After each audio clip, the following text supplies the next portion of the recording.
everyone, I'm Melissa. I'm from YOLO Farm to Fork. I help run some of the gardens behind your elementary schools. Today we're here at Fiery Ginger Farms. This is an urban farm in West Sacramento. I'm so sorry that you all could not be here to take this field trip, but I will be guiding you through the farm. So follow me. Hi goats! So we've just arrived to our very first section where the goats are at. Aren't these so cute? Look at them!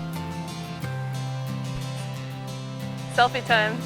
I'm Hope Cipula of Fiery Ginger Farm, co-owner with Shane Zerilligan, and we own 2 acres, we farm 2 acres of mixed vegetables, raise a little bit of pork and broiler chickens here in West Sacramento. We're located right in the city, so we're a very different kind of farm. And our property is actually owned by Washington Unified School District, so we're really close to schools and have a big focus on educational programs and teaching kids about where their food comes from, as well as our community. And we can walk the farm a little bit, and I'll show you a little bit about what it looks like in the fall and the winter. So here we have 3 of our most favorite things on the farm, and these are our Nigerian dwarf goats. They actually belong to my daughter, and she uses them for her 4-H and FFA project. This year she's doing a breeding project at Davis Senior High for FFA. So she will be breeding these 2 does for improved genetics to get higher quality and more quantity of milk. She uses the milk for lots of things. Uses it for pet treats. It's really good for animals' skin and overall health. She uses it for the dog and our friend's cats, but also uses it for soap. So she started a little soap business. She makes goat milk soap and then sells it on our online store as part of her project for FFA as well. So if you're interested in goat milk soap, you can talk to Hannah about that, and it's on our website. And these guys, goats are also great for a lot of things. These are Nigerian dwarf, as I said, so they are not very tall. They're full grown. These guys are about 3 years old. Mostly they're considered a dairy goat. So if you need somebody at your house or your farm to eat weeds or clear property, they're great in large quantities. If you had a herd of 20 or 30, they could help you clear some spaces. But mostly they're used for dairy and their milk.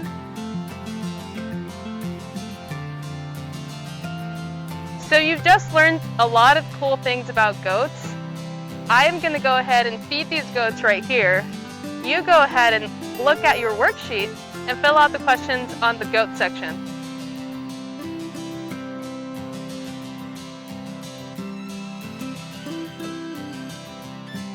All right, so enough goat business. Let's go to the farm and see what they're growing out here. So now we're going to be talking about what's growing on the farm. So we are going to be looking at a variety of different winter crops. Follow me. So as I said, you guys are visiting the farm in the fall and the winter. It's November now, and we are planting all of the winter and fall crops and a little bit of things that are going to overwinter and be ready to harvest in the spring. So right here you see lettuce, which is a large crop of ours. This one we use for cut leaf lettuce, which sometimes when you guys were in school you see on your salad bar. And we grow it in these tunnels. These are called caterpillar tunnels, and what they help us do is keep the crops that are inside warm for consistent growing. So in the summer they help us keep them cool by putting shade over it, and in the winter they help us keep them warm by putting plastic over it. So as you can see, we just put plastic over this tunnel, and that'll stay here all winter, and it'll keep the lettuce inside a lot warmer. And it'll grow more consistently and a whole lot faster. So in addition to lettuce, we grow lots of other things here on the farm. We grow different kinds of lettuce. So that's a leaf lettuce. We also grow head lettuce. So this is a baby romaine, which is a head lettuce, which is what you would see at the store. It comes in a little compact head. We have lots of greens. So these are baby collard greens. We also have lots of root crops. So these guys are hawker-eye turnips, which are really great in the winter. You can eat both the root, which I'll show you.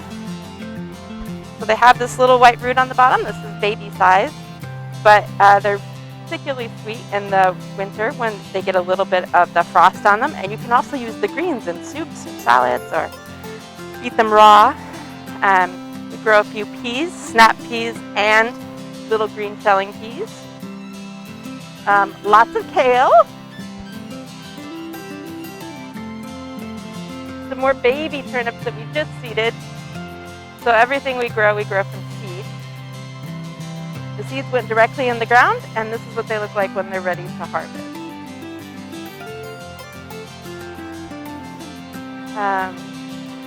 Carrots, another root crop we grow, and radishes.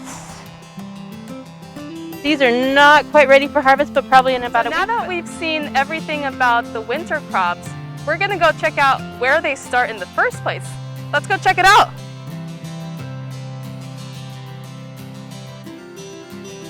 So we're actually gonna be walking over to the greenhouse, but before that, let's pause for a minute and let's talk about your worksheet.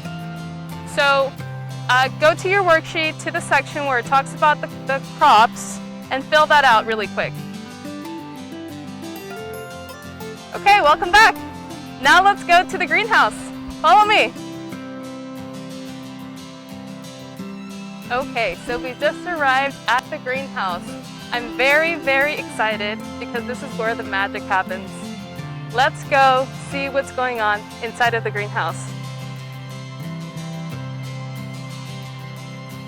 Wow. So welcome to our greenhouse. Our greenhouse is pretty simple. It does not have any sophisticated like heating or cooling. Some people might call this just a hoop house. But it doesn't have to be fancy to work. The basic principle is that it's covered in plastic, so when the sun shines in, it heats it up and makes it warm enough for all of these plants to grow. It's usually about 10 degrees warmer inside versus outside. And as you can see, we have a lot of crops growing in here. We have the lettuce that you saw out in the tunnels. We have some new things that are waiting to go in, like spinach, which is right over there. We have some baby bok choy, which is new. We have some beets, which are waiting to go in. And all of our overwintering onions are in here. Overwintering just means that we put them in the ground in November and they don't really grow much until spring, and then we'll harvest them in May. So they're in the ground all winter long. Wow, look at these, they're so little. They're so cute. Talking about these, go back to your worksheet and answer the questions about the greenhouse. Let's go to the next section. We're gonna go see some chickens really quick. Okay everyone, we arrived to the chicken tractors. Let's see if we can take a closer look at them.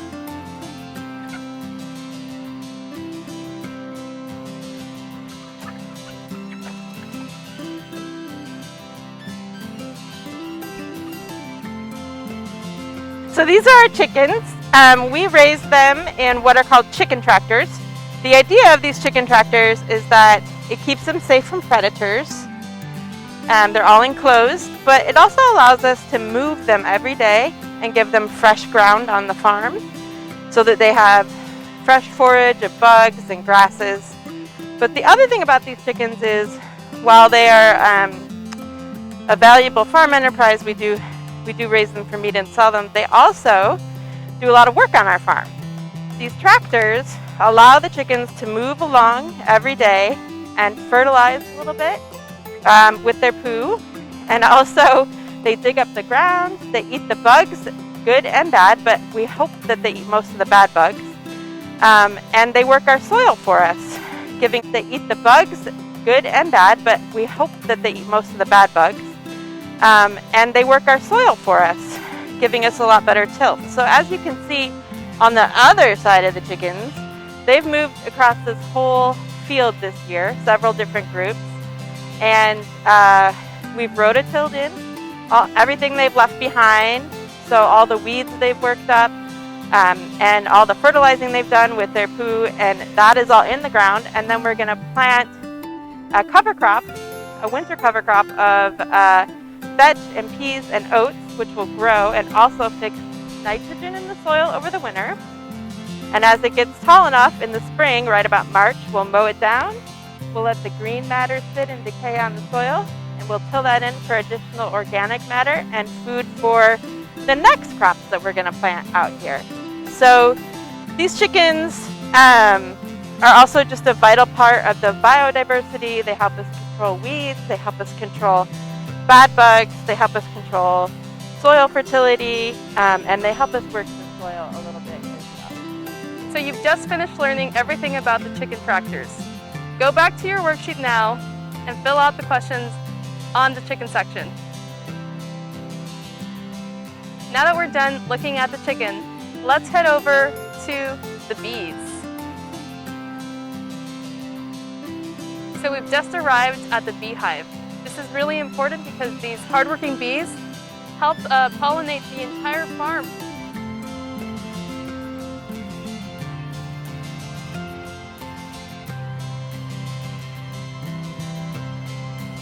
So although these bees are really cool to look at, let's head back to the shed with Farmer Shane and see what he's up to. So we're finally here at the shed, and I heard that Farmer Shane is doing some sort of soil experiment. Let's go check that out.